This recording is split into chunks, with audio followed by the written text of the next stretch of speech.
Okay, hi again. This video is about the geometric random variable. So we want to explain what is meant by a geometric random variable in an intuitive way. And given that x is a geometric random variable, what are the parameters of x? What is the probability mass function of x? What is the cumulative distribution function of x? What is the average or expected value of x? And what is the variance of x? So first let's explain the intuitive idea behind the geometric random variable. The geometric random variable can be described as the number of independent Bernoulli trials performed until I get the first success, until we get the first success. So if we have, for example, let's consider a sequence of independent Bernoulli trials. So if we have, this is the first trial, second, third, so on and so forth, until we get a success somewhere here. So given that, for example, that we have the first trial failure, a failure at the first trial, failure at the second, failure at the third, so on and so forth, until you get success somewhere here. So the number of trials until the first success, including this trial, is actually a random variable x. Now we want to find the probability mass function of the random variable x and see why it is called a geometric random variable. So for the sake of argument, let's assume that we have x equal 4. Then we will generalize this to any value of x, but for the sake of argument for now, assume that x is equal to 4. This means that the success appears at the fourth trial or the fourth experiment. So we have 1, 2, 3, and 4. So this one is failure, this one is failure, this one is failure, and this one is success. We will assume that the Bernoulli trial performed has a probability of success equals small p. So p, or small p, is the probability of success in one trial. Accordingly, the probability of failure in one trial is 1 minus p. Right. So what is the probability that x is equal to 4? This means I get the first success after 3 failures. Well, in this case, we'll formulate this as probability of failure at the first experiment, and failure at the second experiment, and failure at the third experiment, and success at the fourth experiment. Now, using the conditional probability law, we can write this as probability of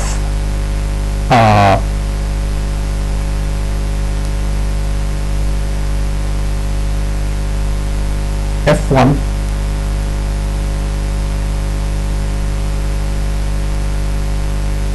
multiplied by probability of failure at the second trial, given that I failed at the first trial, probability of failure at the third trial, given that I failed at the first and second trials,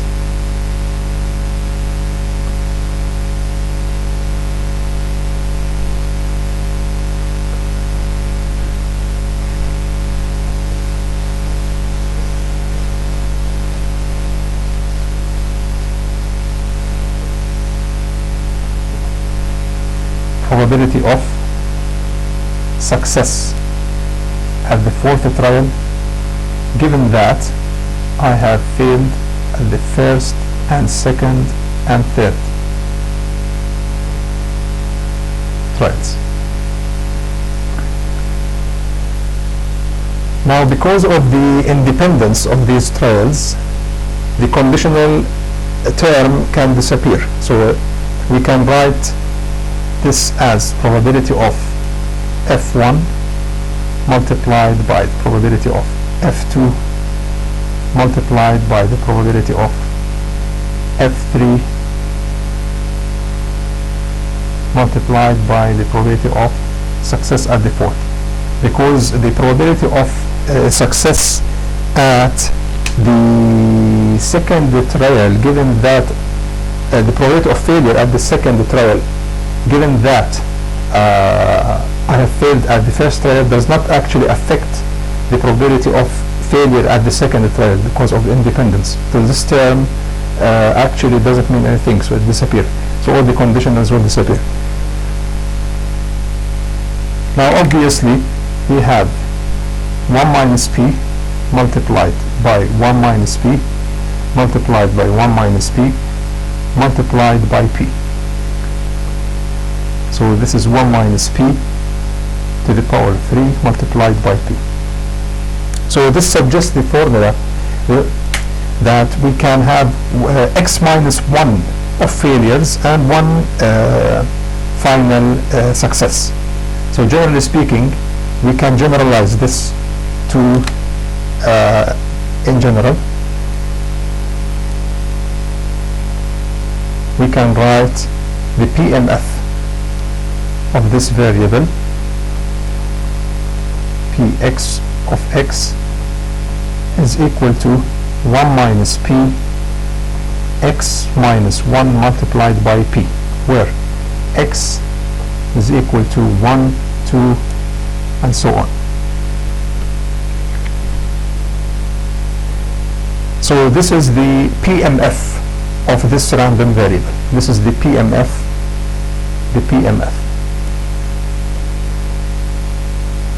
of this random variable. Now, is this a valid random variable or not? To check for validity of the PMF, the sum of all terms of the PMF must equal 1.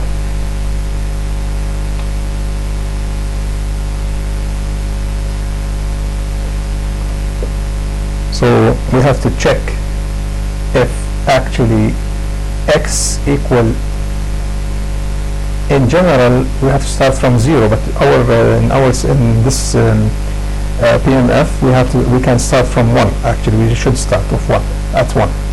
We should start from 1 because we should start from one experiment, at least one experiment. So the sum of all these terms of Px of x, we want to check if this is actually equal to 1 or not. So the sum of that equal 1 to infinity, p 1 minus p x minus 1 is equal to p sum of x equal 1 to infinity 1 minus p x minus 1. So I will use the formula for the geometric series, the infinite sum of geometric series. So using the sum from k equal small k equals 0 to infinity r to the power k is equal to 1 over 1 minus r, provided that r absolute value is less than 1 for convergence.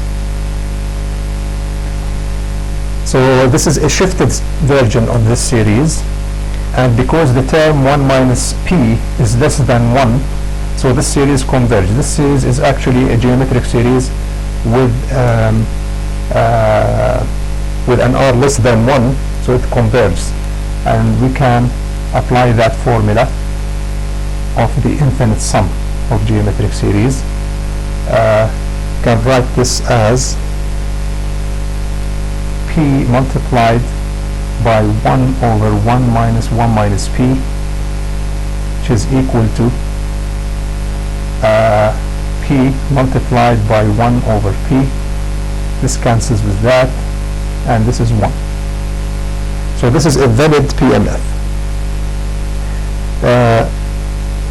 Because of the use of the geometric series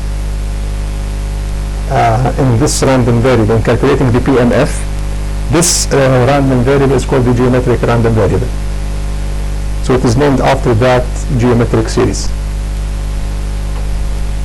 And the intuition behind it, or the description of that random variable, is that it is the number of independent Bernoulli trials until the first success, until you get the first success. Right, so this is the first result that we obtained.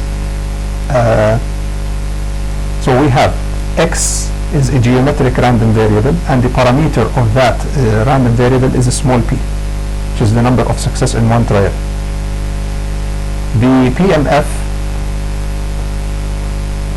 of that of this random variable, p capital X of small x, is equal to 1 minus p to the power x minus 1 multiplied by p. And x takes the values of 1, 2, and so on. So now, so this is the first result. This is the second. And the third will be the CDF, which is the distribution, cumulative distribution function of the geometric random variable.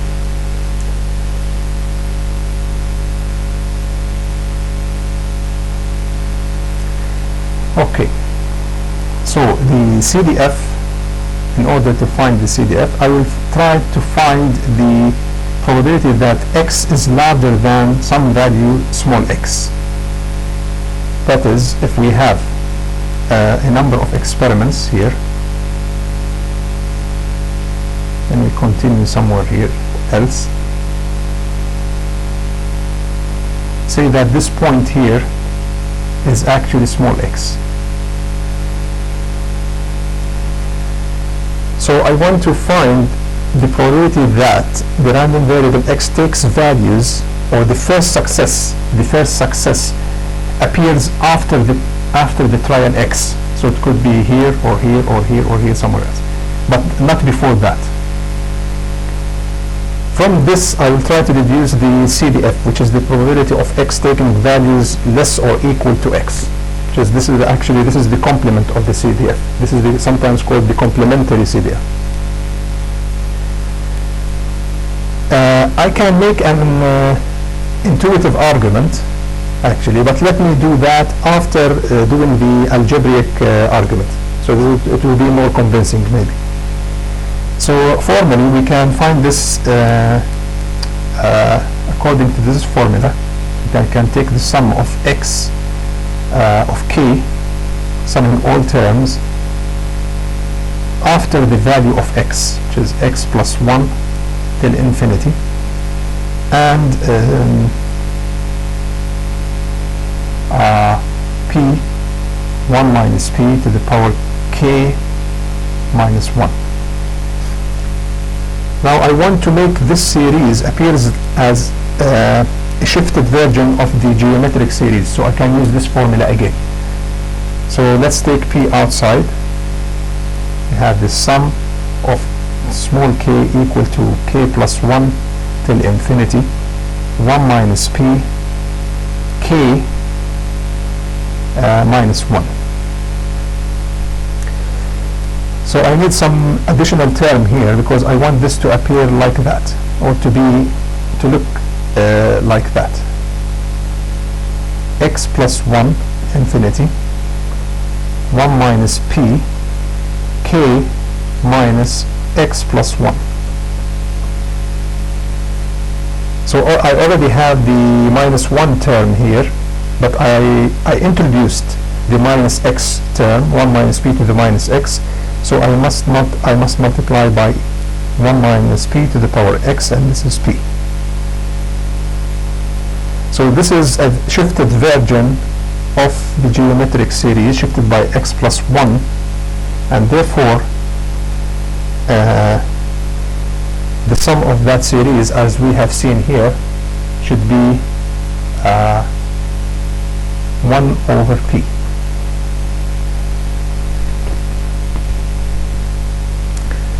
So this value is actually, so this p now will cancel with that, and I am left with 1 minus p to the power x. In other words, the probability that the first success appears after the value of x, small value of x, is equal to 1 minus p to the power x. Now, I can make the following intuitive argument as follows. This result suggests that, or it says that, in other words, that no success appears in any of the trials before x. This means no success at the first trial, and no success at the second trial, and no success at the third trial, and so on until x.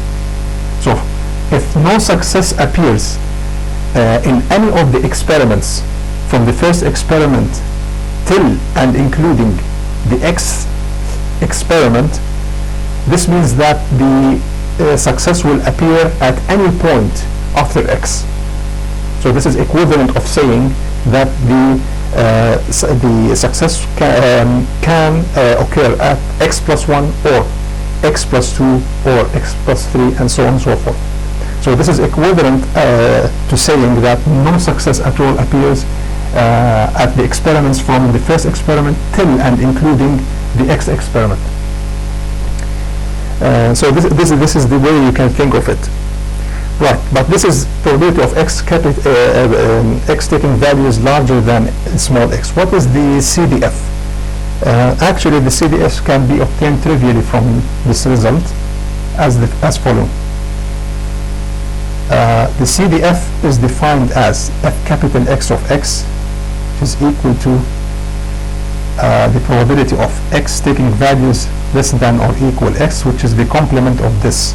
So it is 1 minus probability of x larger than small x, and this is equal to 1 minus p to the power x. So this is the CDF. So the CDF here is f capital X of x. Is 1 minus p to the power x minus 1. Again, x takes values between 1, 2, 3, and so on and so on. Okay, so what is the expected value of that random variable? I can find the expected value of x using the formal definition of the expected value and relying on the PMF of the geometric random variable, or I can use some theorems, some useful theorems, and make use of some of the currently obtained results, like this one, for example. So I will go with the second approach and try to find the expected value utilizing this result and a theorem. And I will leave the formal way of finding the expected value through the PMF as an exercise for the for you to try.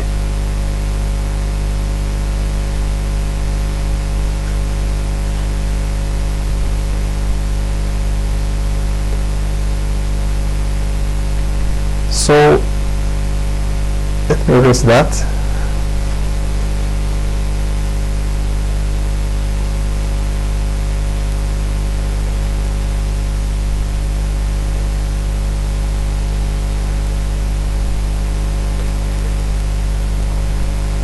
The theorem says, I will use this theorem to find E of x. So E of x can be for non-negative random variables. We have from k equal to 0 till infinity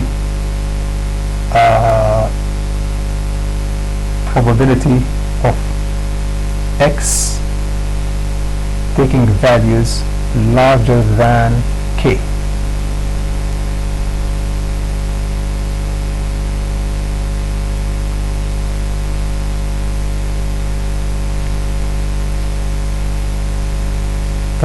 for all these values summing from 0 till infinity. So in our case, we know that this value, or actually can put this as the sum, can take this as the sum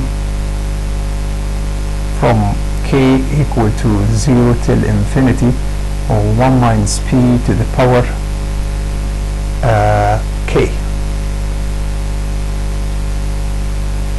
Well, actually, to be consistent, let me use a small x.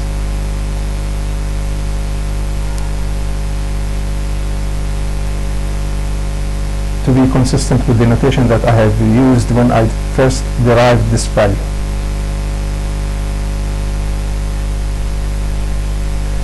Right, so this is the geometric series again. So you can obtain this as 1 over 1 minus 1 minus p, and this is equal to 1 over p. So the expected value of the geometric random variable is equal to 1 over p.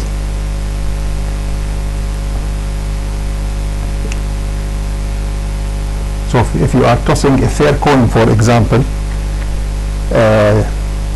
you expect the where small p is equal to half, so you expect the first head, if we are to consider the head as a success, we expect the first head to appear after when x is equal to 2 at the second experiment,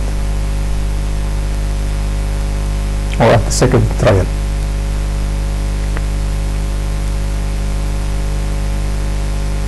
Okay, so finally we want to find the variance of this random variable. So what is the value of the variance? Variance of x.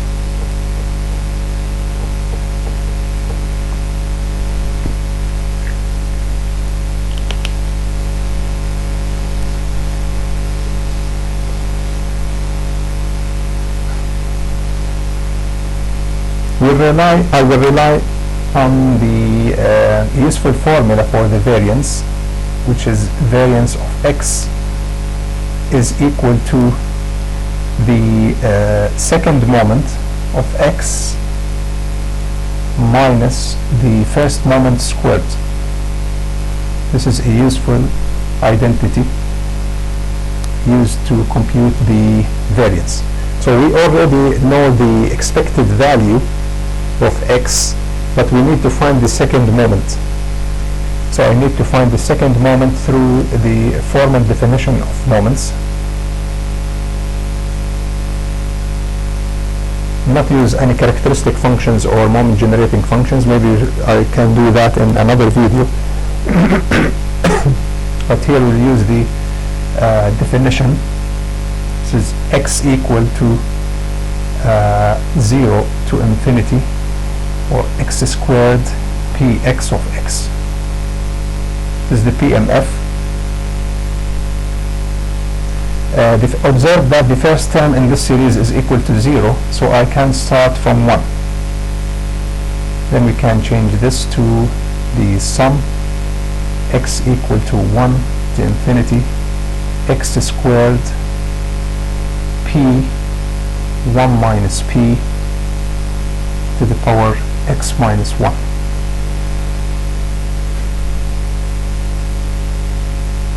Now, because I have a power of x here and x squared here, this suggests that there is a derivative relationship of some kind. So I will explore this separately here and see how we can use it into this formula. So let me start with this series. The sum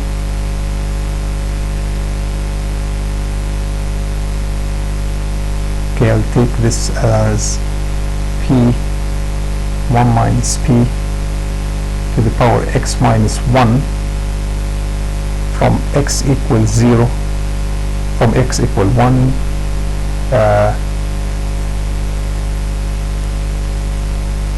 till infinity,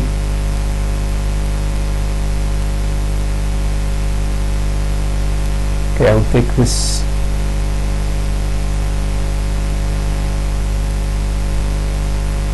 start from x equals 0 and put here 1 minus p to the power x. Okay, this is equal to 1 over p. I want to separate that from the rest of the calculation.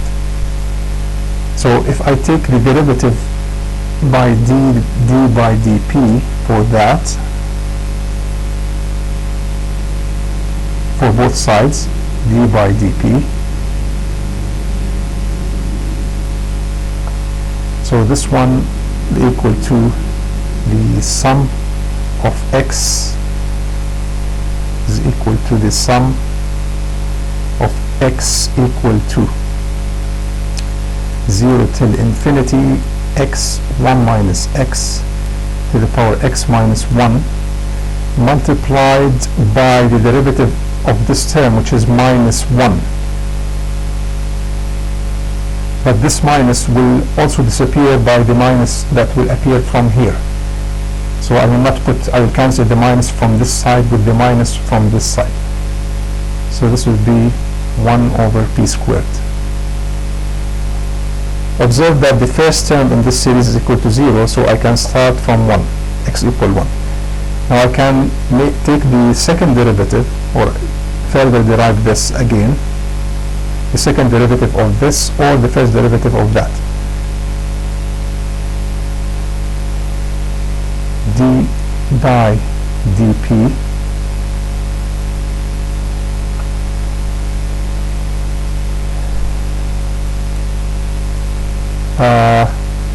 with respect to p, so here again I can get x is equal to x multiplied by x minus 1, 1 minus p to the power x minus 2.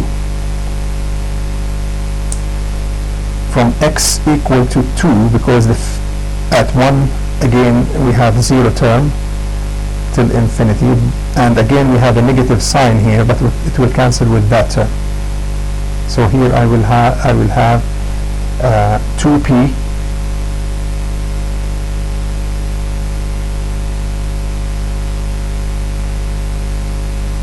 minus will disappear, 2p by p to the power 4. So this can be cancelled and this can be cancelled, so it is 2 over p cubed. So now I obtained x, some sort of x squared here and x minus 2. I want to make use of this later on, so let's put this inside this box.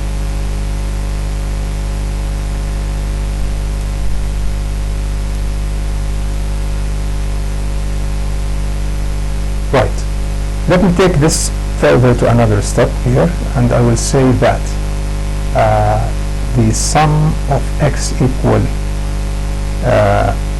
1 to infinity, here x squared, I will introduce a minus x and a plus x inside this term, so this would appear as p minus p x minus 1.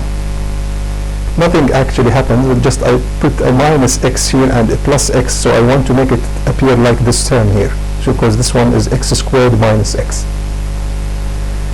Now I will distribute these two terms, so we get x equal 1 to infinity, and here we have x squared minus x multiplied by p, 1 minus p to the power x minus 1, plus this term alone, which is x equal to 1 till infinity, x p 1 minus p to the power x minus 1.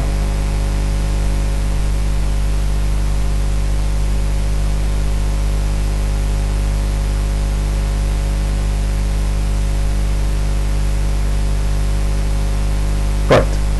So observe that this term here is actually the same as that. So I just need to introduce, and p can be taken out, So this, let me take this as a second step. I can take this p outside from here, and also I want the x minus 2 to appear here. So I have to multiply that by 1 minus p. I need another minus 1 here, so I have to multiply that by 1 minus p. And here we can start from x equal 1 till infinity of x squared minus x multiplied by 1 minus p to the power x minus 2, because I introduced 1 minus x and I multiplied that. So observe that this value here is actually the expected value of x. So this term here is actually the expected value of x. So this is 1 over p. So this term is 1 over p. Now this term here can also be reduced to, because this term is actually exactly as that term here. So this term can now be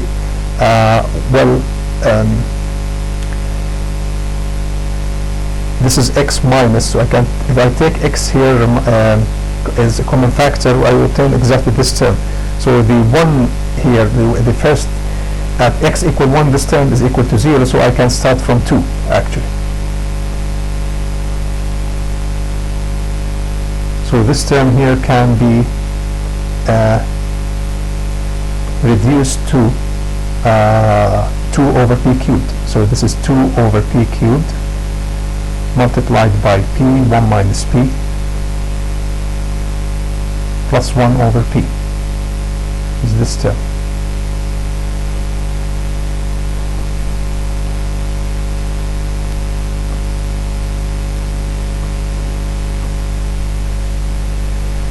Right, so this can cancel with that, and this would be squared, and I have 2 minus 2p over p squared plus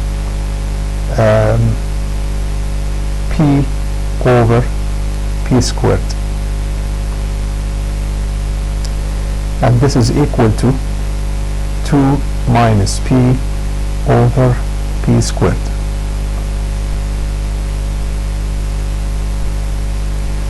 This is the second moment. This value here is the second moment of e of x.